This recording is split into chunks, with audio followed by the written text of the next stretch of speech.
What's up, guys? Jake Miller here. You're about to watch my interview with Zach Sang, one of my favorite interviewers of all time, one of my favorite couches to sit on. We talk about my new EP based on a true story. We dive into all those songs, and we talk about the tour that I'm about to go on with Logan Henderson. So it's a great interview, and I hope you guys enjoy it. See you soon.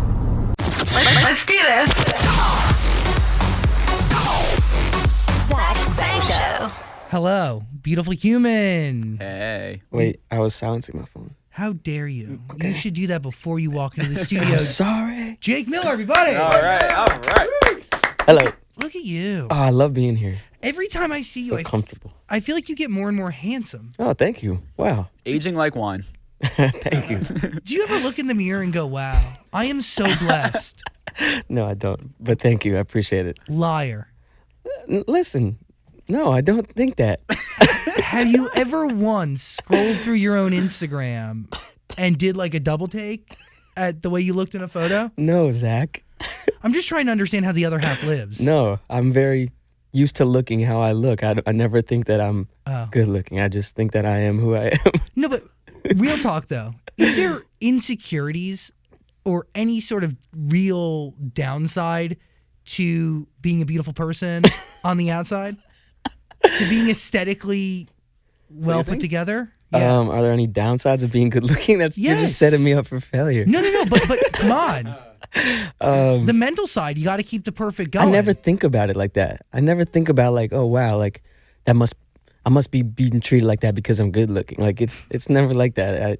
No. No, that's just a completely different realm of thinking. But you are okay with working out really hard and then taking your shirt off and showing Yeah, I mean, off. I'm proud of what I work on in the gym. I don't want to be the only one that sees me with a shirt off. I don't work that hard, so I'm the only one that sees it. But I go to the gym more just to feel good, not for the Instagram, obviously. I mean, I start my day off working out, and I just get a great start on the day, and I just feel amazing the whole time. Danny Z over here is working out 5 a.m. Are you 5 really? a.m. every morning. Really? Yeah. Wow. Why so early? I used 'Cause to be you're a here? nighttime guy, but then I decided to be a morning guy. Where? 24-hour fitness. Wow. Everyone can come meet me there. 5 a.m. Yeah, I'll be there. All right. But I did want to ask, have you started doing leg day? You still skipping that? I have started, yeah. There you go. Yeah. Have I you know, it's about seen? time. Have you seen progress? No.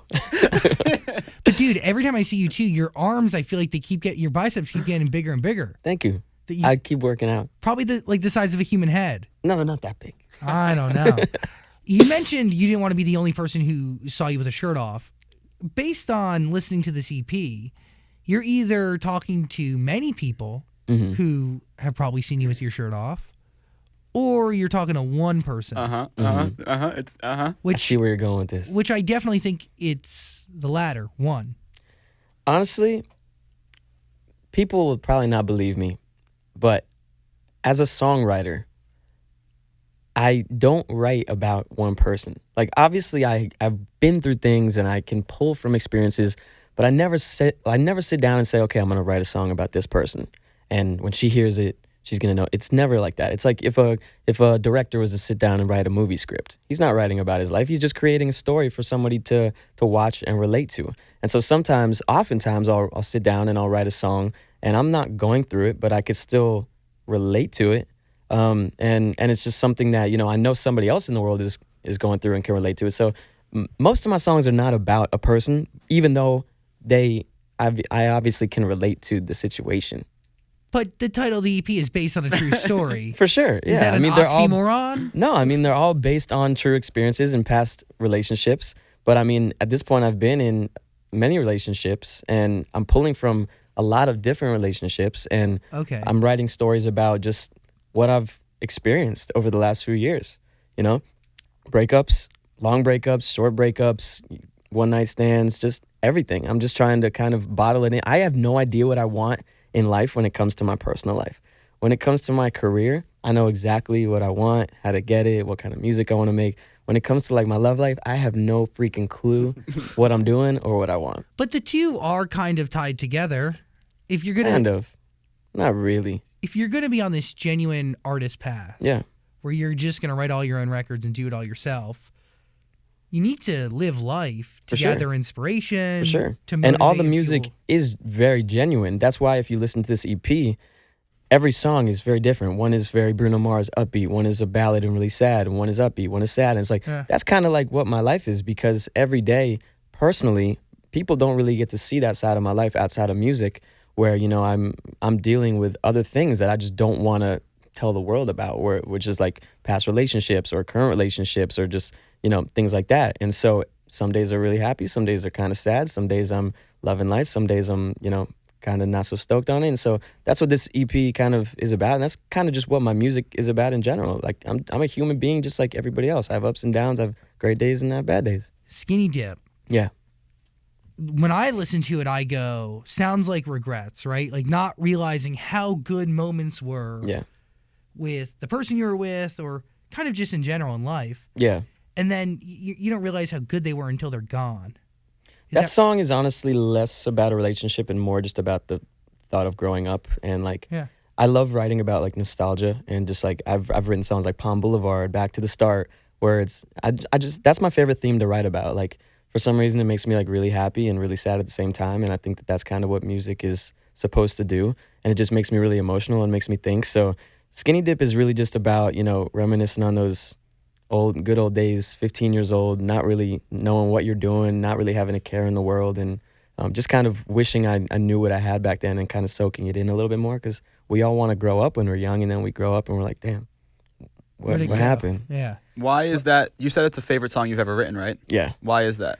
I think lyrically and just production-wise and just the feel of it, it just feels real.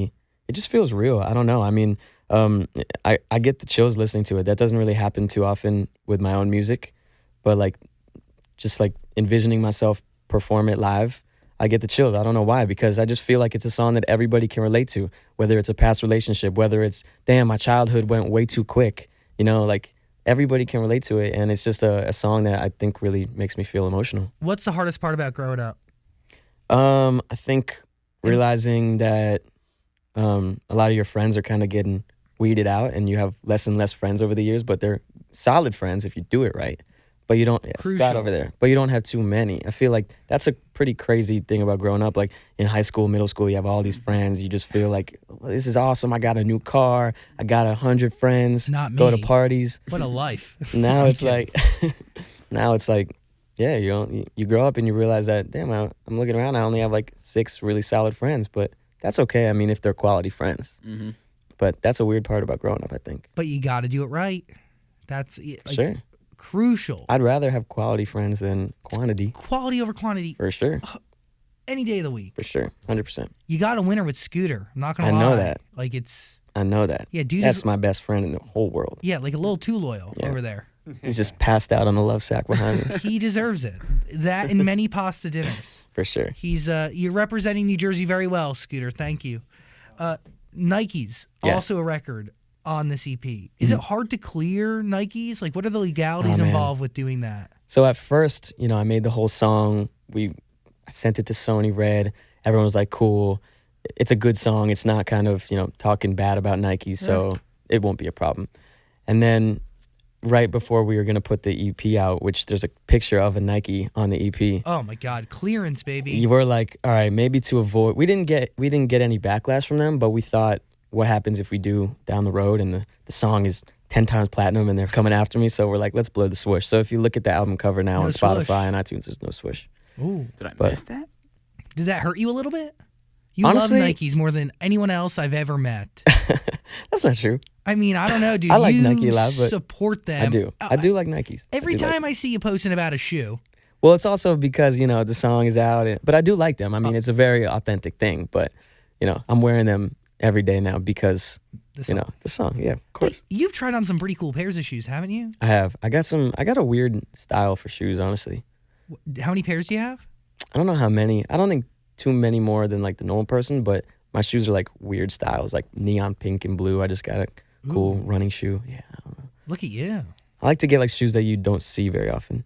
Fashion forward. I guess. Is me and my plain gray t-shirt. Is Nike's based on a true story? Yeah, I definitely had a pair of shoes in my closet from an ex. Didn't know what to do with them. Didn't know whether to kind of keep holding on to them, if I should throw them out, if I should, So I wrote a song about it. Were they actually Nikes? They were. They were little white running shoes. Did you buy them for her, or did she get them on her own? They were just hers. Okay, so where are the Nikes today? I think I threw them out. I don't know. I really don't remember. It was honestly years ago, but I just wrote the song this year. Was it hard to throw them out? I don't remember.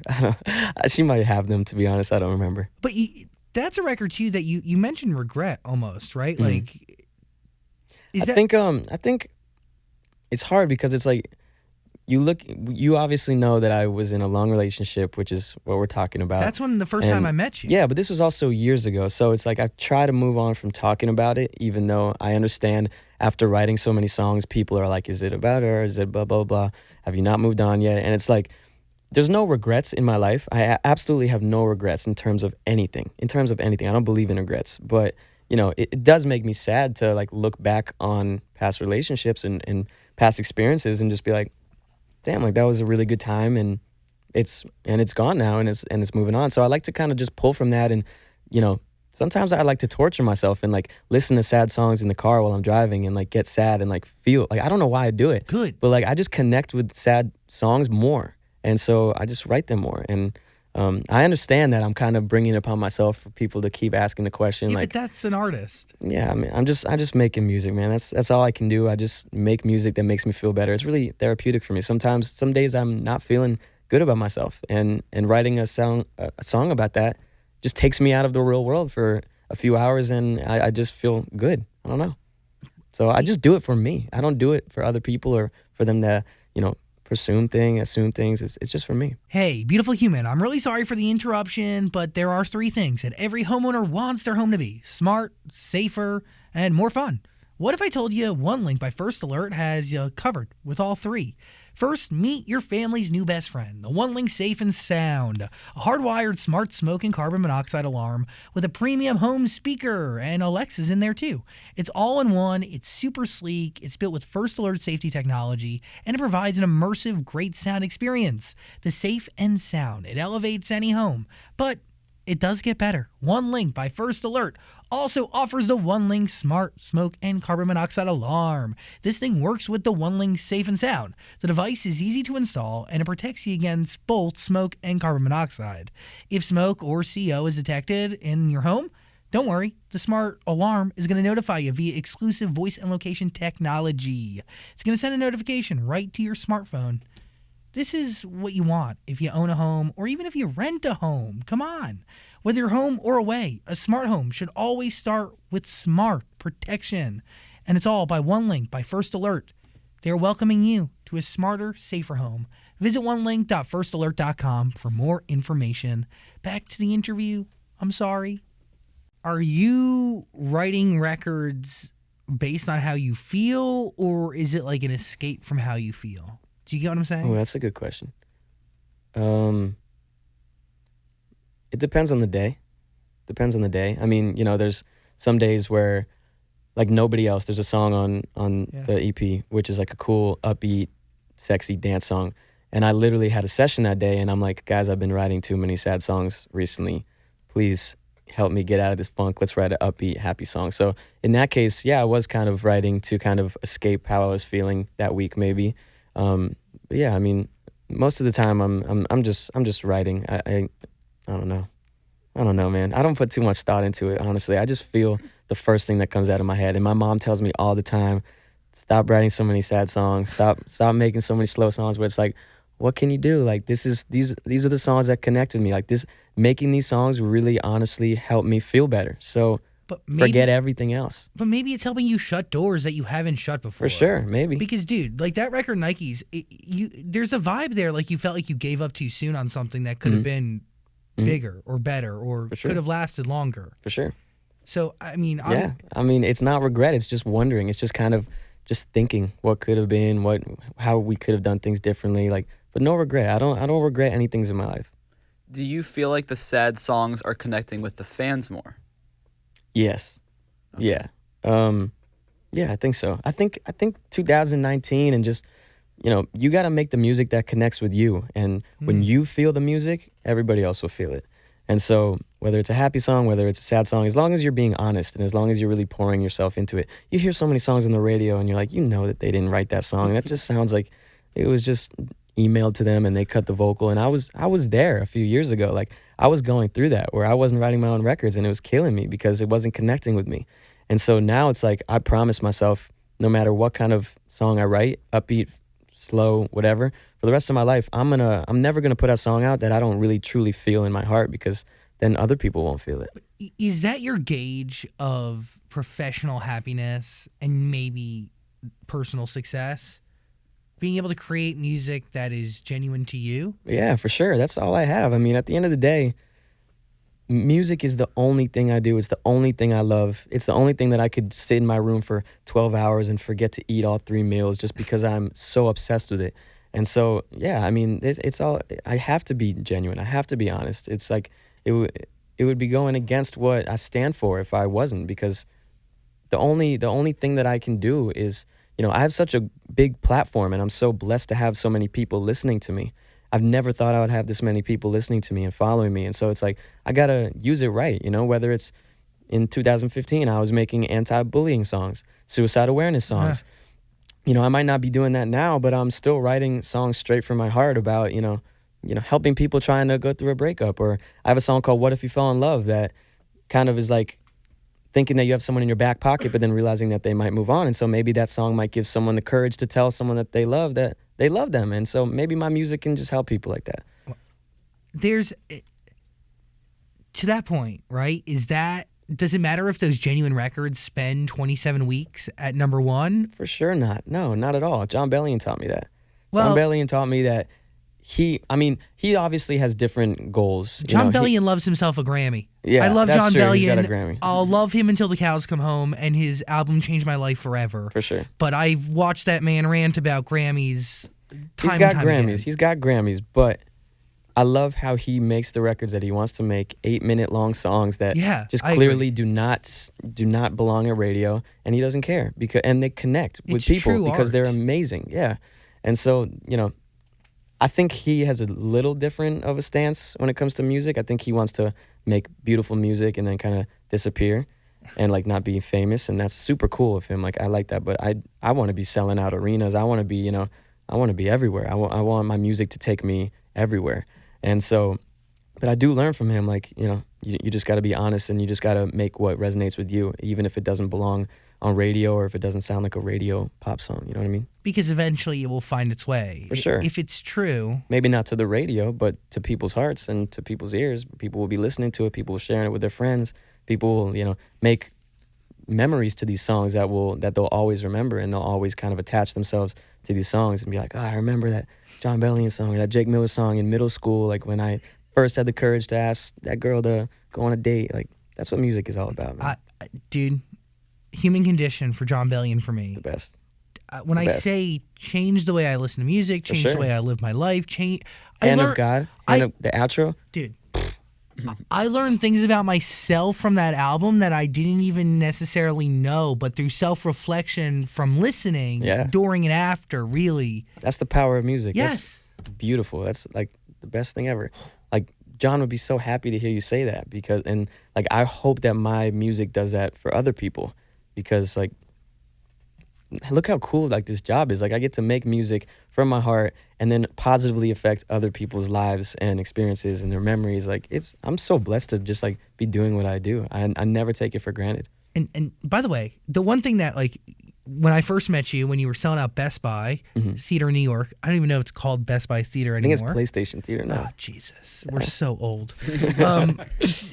When I first met you then, dude, you were selling out that theater. And those records that you were putting out there were so honest and so reflective of so many people's reality. For sure. But it was true to you. Yeah. And then you had that moment in between, not necessarily true to you. Yeah. I'll admit it. But, sure. like, look at you now. Back on top. Like, really, what do those two phases of your career have in common? Where you were the most successful? Would I say you were at your most successful when I met you the first time? For sure. And then while we're talking right now? Yeah, no, I feel like right now I feel the most momentum that I've felt in this entire journey. You know, things were a lot different back, you know, 6 years ago, 7 years ago when we met.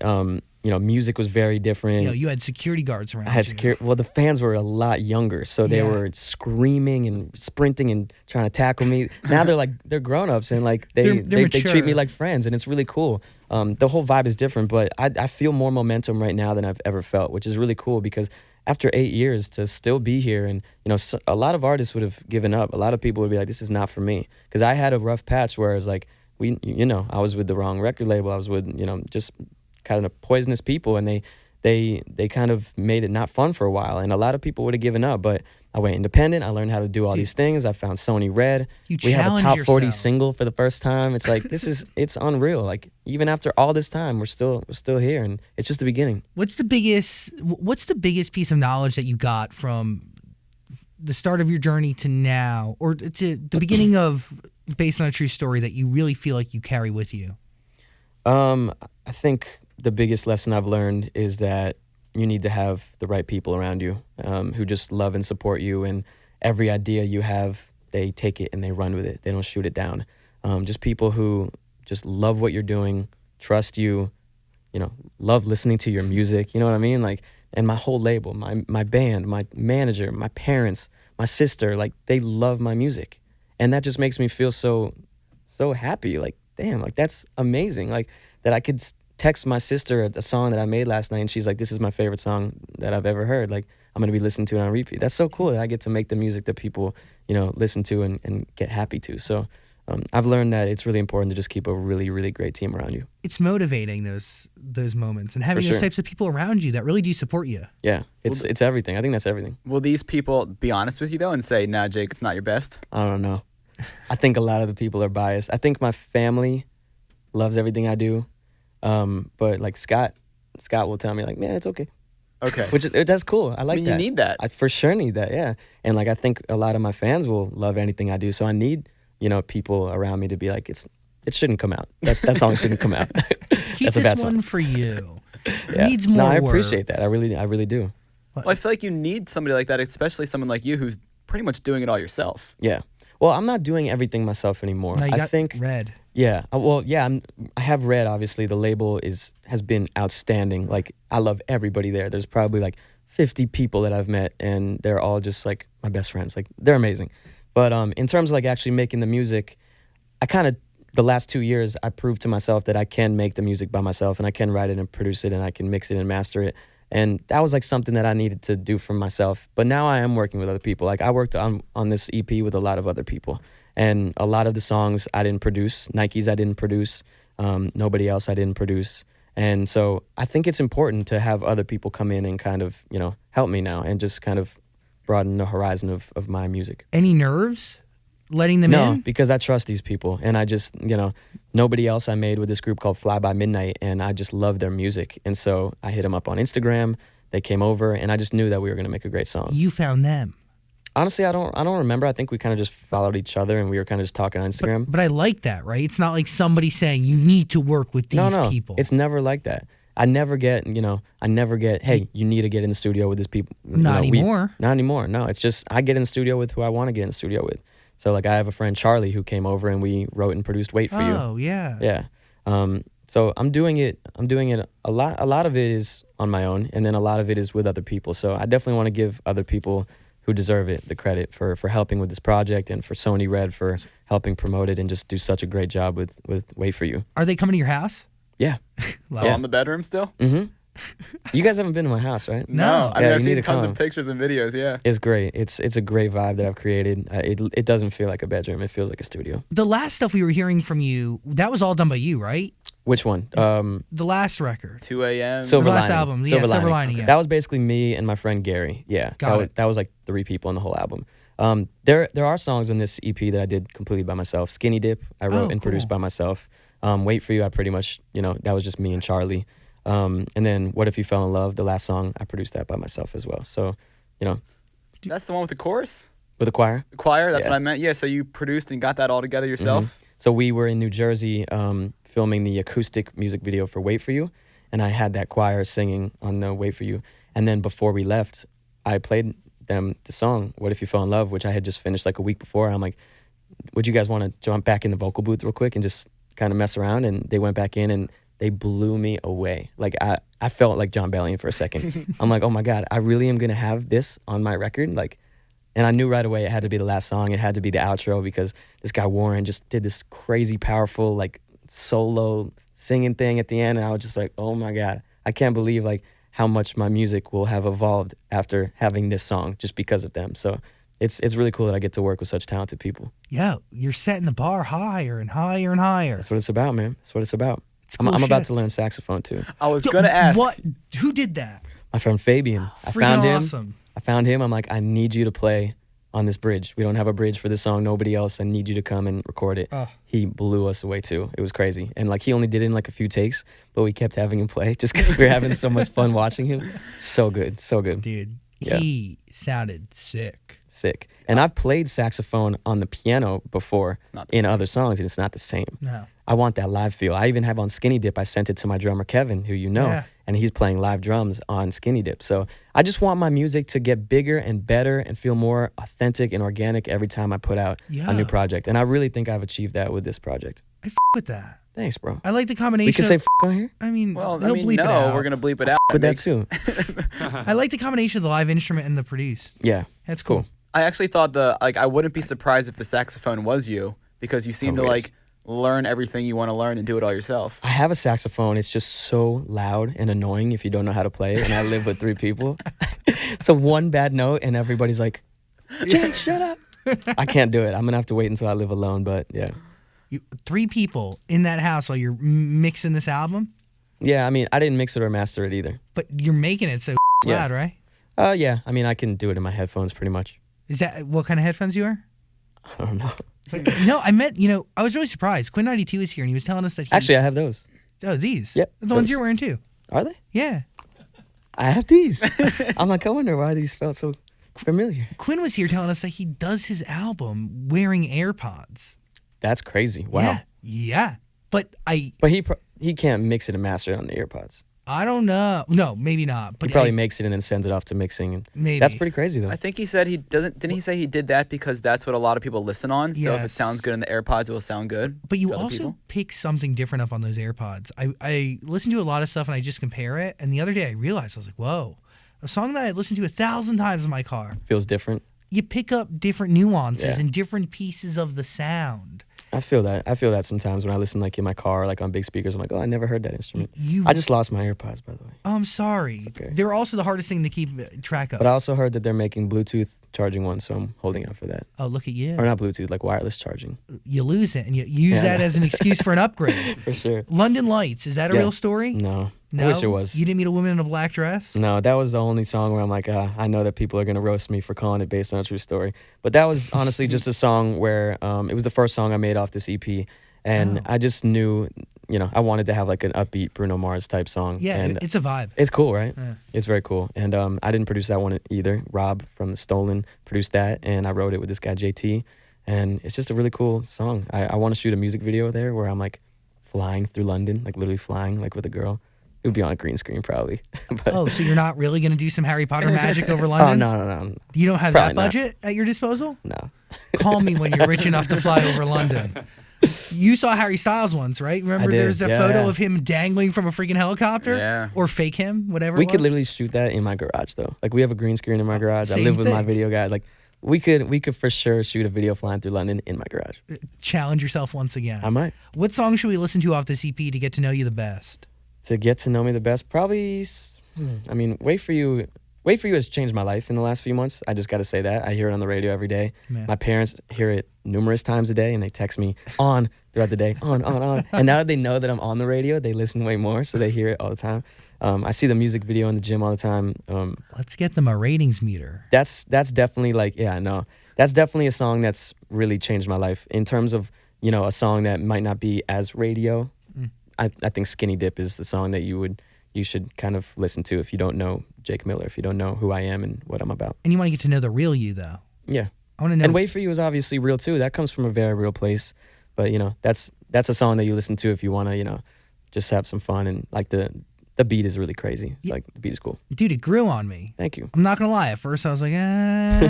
It's okay. Well, it sounded like a collection of things that were familiar to me. Okay. But I liked the way you brought it all together. I like that. That was different. Cool. You I like feeling that a about- lot. I do. It's a very dynamic song. It's like I'm mixing like 2019 sounds with like 80s drums and bass lines and the switch up hits, and it's just like, oh, I didn't see that coming. That high pitched vocal in there. Which one? Isn't there Oh, like behind the vocal? Are you Yeah, talking yeah, about yeah. the oh, bro? wait for you. Yeah, yeah. And The low but is pitch there one. a high? Is it low pitch? Or, there was one. Oh, I know what you're talking about. You're talking about the wait for. Yeah. Yeah, that's just my voice pitched 12 octaves up. Oh, Yeah. You didn't do that natural. I don't know, man. The sign of a true artist is when they can Yeah, really no, I'm sorry. morph their voice. You're right. You're totally right. Call me. You're when right. You can figure that out. How you doing? I was convinced you were going to come in here and say, yep, it's all about the same girl. Like, I was convinced. Because it kind of makes sense if you look down and listen to the stories. I mean, I obviously I could see how everybody thinks that. Like I'm giving everyone the reason to think that with the songs that I'm writing, but they're most of them are not about anybody. It's just I'm just writing songs. They just make me feel better to write them. Well, also, this album cover, there's a lot going on. Yeah. Why is there an engagement ring? So What If You Fell in Love? That song is basically I had a dream that you got engaged. I fell to my knees. I couldn't breathe. I was stuck in place. So Oh. there's a whole marriage theme around that song.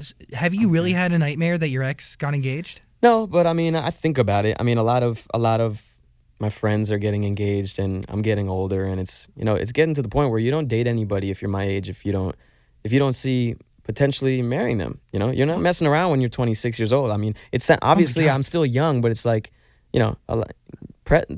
2019, like they're pressuring you, man. Like you feel like you got to get married by like 30, and I'm nowhere near there. I'm a 25-year-old virgin. I'm going to start sweating profusely right now. What? Are you really 25? Yeah. I didn't know I was older than you. What, did you think I was older? Yeah. Do I give off a more mature vibe? No, I thought you were like 27, 28, honestly. Well, I know I dress like a freaking grandfather, but I'm not that old. But yeah. Um, Anyways. Wait, you really feel marriage pressure? Do you, I haven't. I've never felt it until this year. I feel a little bit now. Not marriage, but like at least find somebody who that you like enough to start dating. And it's like I'm on the road so much. I'm so busy. It's like I don't hard. go out. I don't meet I don't really meet that many people. So I don't really feel it, but I kind of do maybe. I don't know. Is that because of your family? Is that seeing your friends? Is that just... I think it's just realizing that I'm getting older, and I feel like when I hit 25 and 26, like it was the first time where I was like, oh, yeah, you're getting older. you I online don't know. date? No, I do not. No? I got an app once, scrolled through it for 5 minutes. I'm like, I hate my life. I'm deleting this. Why do you hate yourself for using an online dating app? I don't get Just that. because I'm in LA, and it was an app called Raya. Oh, yeah. the And- famous people dating app. Pretty much, yeah. I'm And on that. They actually just billed me for $30 a year again. that was another reason. I'm like, you're Those- charging me And to I- meet terrible people? Yeah, I went on one day from that Raya. I'm been on Tinder. That's where I live. Okay. I've heard some horror stories from Tinder, so I have avoided that. I mean, like, you're kind of a person of note. Like, people know you. So, yeah, naturally, people are going to know who you are. So, it's a little bit uncomfortable. But, I don't like, know. what are you going to do? I feel like put I a bag can- over your face? I feel like when the time is right, I'll meet somebody in person. I don't need an app to help me. Yeah, but, whoa, too good for the app life. It's I'm not like kidding. that. It's not like that. Are you Not at open all. to love? You got to Yeah, be of open course, to it. Of course. I mean, I think. I don't know. No, mentally, you really got to No, I be think I prepared am. for it.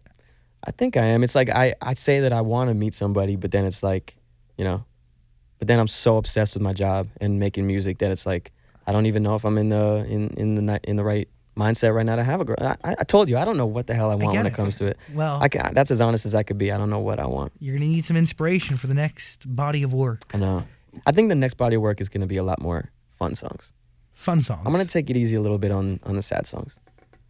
What is this Polaroid on the front?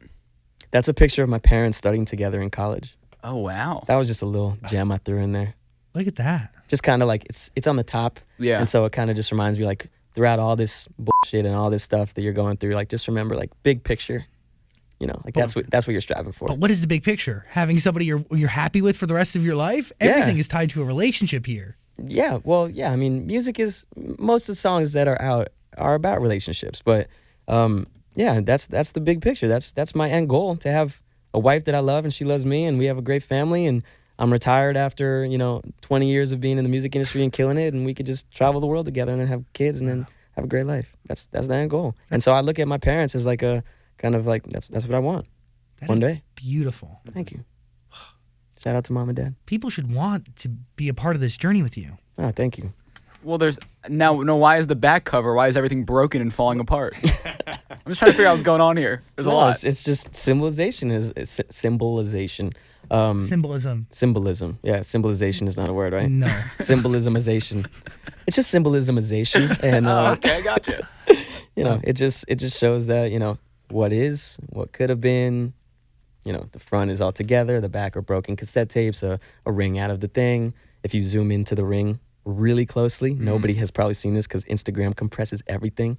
The guy who designed it put Nevermind inside the ring, like engraved in the ring. That's dark. And I didn't even catch it until like days later. I'm like, what's in the ring? And he's like, it says Nevermind, scrolling. I'm like, wow, that's very clever, but nobody's going to see it. No, but now, Can you see it on there? people will look. No, I'm Yeah. zoomed in as much think- as I can go, and I can't see it. I think every To be- version of the picture is too compressed online. You'll never be Yeah. able to see it. To be fair, Dan is not wearing his glasses, and he I have can't. my It's not contacts that. in. Oh, do you? Yeah.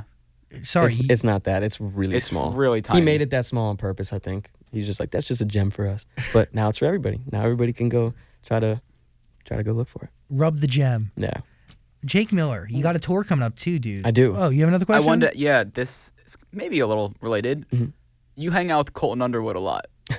Oh. Not a lot, but I have hung out with him recently. Not a lot. Every day I'm going on Instagram and I'm It's seeing the been two like of you 2 working days. out. It's been 2 days. 2 days. And now that he's like public with his girl, he's hanging with her a lot, and so I'm kind of just like, all right, I'm gonna let them live for a little bit. But he just moved like down the street, so that's why Oh. I've known him for a while. I met How? him through Simone Biles a long time ago. That's right. When I was hanging with Simone because he was dating her friend at the time. But I've known her for like 3 years before any Bachelor things were happening. And so he just moved here from Colorado, I think, and he's like, hey, I just moved down the street. He's like, what are you doing tonight? We're watching The Bachelor.